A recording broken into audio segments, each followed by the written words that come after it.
سرخط مهمترین خبرهای روز. برای افغانستان بیش از 1 میلیارد دلار کمک‌های بشردوستانه وعده شده است. نگرانی امبودسمن تاجیک از وضع حقوق انسان در افغانستان. وزارت تندرستی میگوید تاجیکستان از کرونا ویروس پاک شده است. شبهه‌ها باقی است.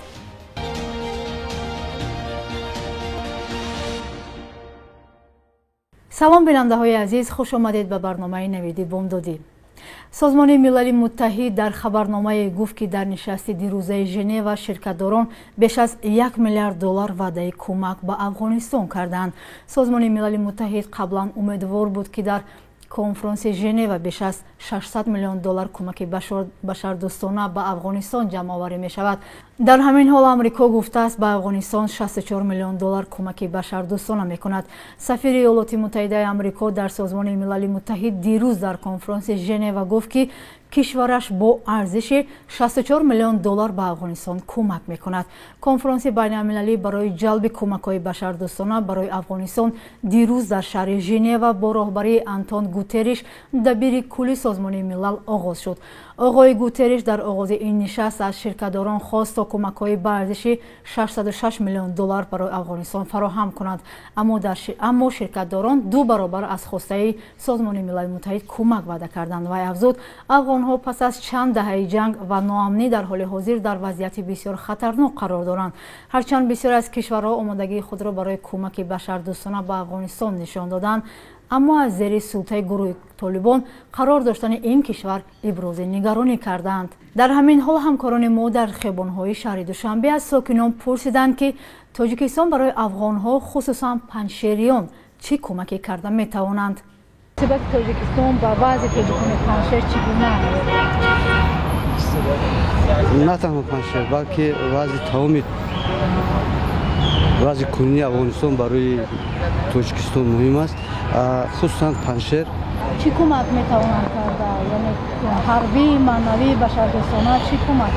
تمام کمک رو، چی کمک حربی، چی کمک مولوی، چی کمک بشریه باید که روسیه، تاجیکستان، ازبکستان، قرقیزستان تمام اینها باید که با پنجشیر کمک رسونند. ما که همسرحد ما باید همسایه‌مون تیج باشه، ما تیجیم. برای همین وای کنیم هیچ نباشد همین کمک مالی یگان وای کمک کردن در کار که امنا از بحران وای برون کاری داخلی ما خودشون ما چیکار نمیتونیم چیکار نمیتونیم. کمکی من همچون انسان کمک همین چی میکنم که همچون یک راهبر با معنای جناب علی پیدا شود و همین خلق پیش برد صلح صلاح شد. ایران، تاجیکستان، ازبکستان منای مملکت‌ها دستگیری نگیرن. تازه ترکمنستان تو دستگیری نکن. ما می‌دونیم شهردوستانه دیگه ایشی. قوای ما قدرتی است که گفته مملکت‌های داشتگی برین خیلی نداریم. چون که گرانی‌های ما بسیار کلانه. تاجیک‌ها در همین در سر جهان یعنی مسلمان باشه همش خداوند کامیاب باشه. ما هم کامیابیم.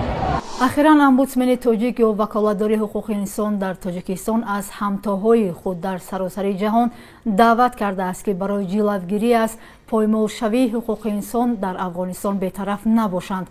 امبودسمن تاجیک گفته است که نوابسته از آن که حفظ حقوق و آزادی‌های انسان در دوره نزاع‌های مسلحانه با معیارهای حقوق بین‌المللی بشر تامین است، با این نگاه نکرده حمله‌های قواهای جنگی طرف درگیر یعنی طالبان با استفاده از یرق و اسلحه‌های منع شده حقوق بین‌المللی بشر که می‌توانند تلف زیادی اهالی آسایش‌تر را به وجود بیارند روز تا روز زیاد گشته ایستادند.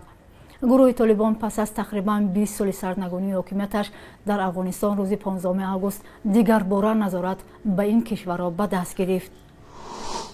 در قرقیزستان محاکمه 5 نفر با گمان غارتی خانه‌های مردم هنگام زدوخورد مسلحانه در آخر ماه اپریل امسال شروع شده است. مرافعه اول 13 سپتامبر در دادگاه ناحیه لیلک ولایت بادکن هم مرز با ناحیه باباجان غفورов ولایت سوغد گذشت. به اطلاع بخش قرقیزی رادیو آزادی در کرسی عبداری 2 شهروند تاجیکستان و 3 شهروند قرقیزستان نشستند. جانب تاجیکستان تا هنوز در این باره چیزی نمیگوید. معلوم نیست که شهروندان تاجیکستان کی و تحت چی شرایط دستگیر و محاکمه میشوند. بخش قرغیزی رادیو آزادی روز دوشنبه نوشت 3 شهروند قرغیزستان برای یاری دادن به ساکنان کشور همسایه گمان برند. در پی مناقشه مسلحانه 28-29 اپریل سال روان در سرحد تاجیکستان و قرغیزستان از دو طرف 55 کس کشته، 10 نفر زخمی و 10 منزل سوخته و ویران شدند. بعضی از ساکنان ادعا داشتند که خانه‌هایشان را برقصدانه سوزانده و غارت شده است. دادستان‌های دو کشور در پیوند با حادثه پرونده گشوده تحقیق را آغاز کرده بودند، ولی تا هنوز نتیجه آن را اعلام نکردند. مسئولان وزارت تندرستی تاجیکستان میگویند که روز 12 سپتامبر یگان مورد گرفتاری ساکنان را با بیماری کرونا نو ثبت نکردند. تصدیق مستقلانه خبر از منابع دیگر غیر امکان است. مقامات این حالت را به بیشتر ایم شدن ساکنان وابسته دانستند. مرکز مطبوعاتی وزارت تندرستی 13 سپتامبر در فیسبوک نوشت تاجیکستان تا کنون توسط برنامه کوواکس بیش از 4,800,000 وایه واکسن گرفته، زیاده از 2 میلیون نفر را ایم کرده است. در عموم به اطلاع رسمی بیماری همگیر به 17,084 کس سرایت کرده باعث به مرگ 124 نفر گردیده است. بعضی از ساکنان و متخصصان باور دارند شماره رسمی بیماران و فاسدگان بیشتر از این است. ایران تصمیم دارد به مفتشان اگنتی بین‌المللی نیروی هسته‌ای برای نظارت کارگاه‌های هسته‌ای جمهوری اسلامی نصب دوربین‌های نظارتی را اجازه دهد. در این باره روز یکشنبه بعد مذاکرات هیئت‌های دو جانب رئیس اگنتی بین‌المللی نیروی هسته‌ای رافائل گروسی معلومات داد. بعد انجام مذاکرات رئیس سازمان هسته‌ای ایران محمد اسلامی به خبرنگاران گفت که مذاکرات با این بنگاه هسته‌ای سازمان ملل متحد سازنده بود. رئیس سازمان هسته‌ای ایران محمد اسلامی به خبرنگاران گفت مذاکرات با این بنگاه هسته‌ای سازمان ملل متحد سازنده بود. توافق کردیم که برای تعویض کارت‌های حافظه دوربین‌های نظارتی تیم فنی مربوطه بعد از توافق به ایران بیان و کارت‌های حافظه رو بتونن بعد اقداماتی رو که بایستی برای دوربین ها انجام بدن به لحاظ فنی رو نصب خواهند کرد که این یک روال جاری و طبیعی در سیستم نظارتی آژانس است.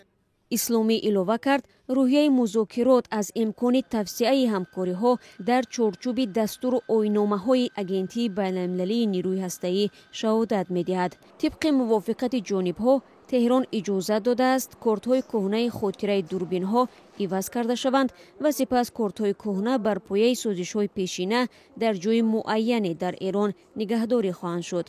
به قول اسلامی تمام مشکل‌ها فنی بوده، در بین ایران و بنگاه هسته‌ای سازمان ملل متحد یگان مشکل سیاسی جای ندارد. گروسی روز یکشنبه برای مذاکرات وارد تهران شده بود. او نتیجه صحبت‌هایش را به شورای رهبران اگنتی بین‌المللی نیروی هسته‌ای در شهر وینا گزارش می‌دهد. بخش یک روز تاریخ را همکارم خرمان بقازاده تقدیمتان می‌کند که مهمترین تحولات تاریخی در روز 14 سپتامبر را فرا می‌گیرد.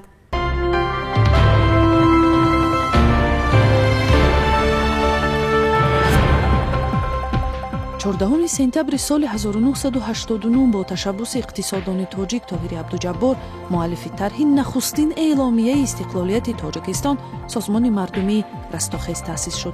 اکثر اعضای آن اهل ضیا و روشنفکران بودند که زمان پایبرجایی اتحاد شوروی تاجیکستان را مستقل و زبان تاجیکی را در مقام دولتی دیدن می‌خواستند. نقش این سازمان دموکراتی در جنبش‌های سیاسی وقت خیلی مهم بود، ولی بعد آغاز جنگ شهروندی تاجیکستان در سال 1992 از بین رفت.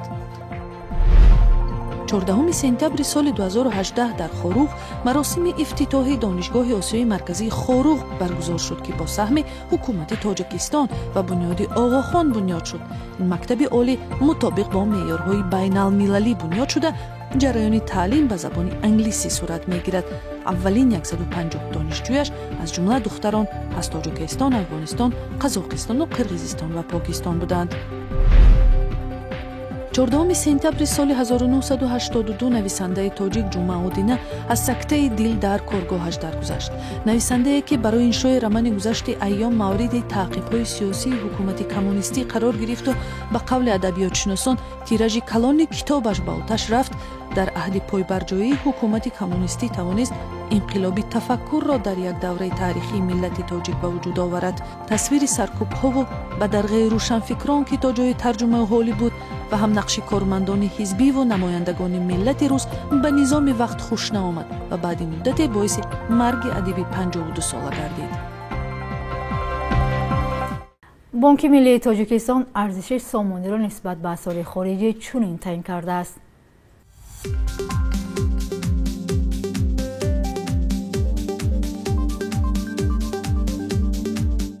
бинандаҳои азиз, ин буд барномаи навиди бомдодӣ. бо мо буданро фаромӯш накунед. То барномаи баъдӣ, худо нигаҳбон.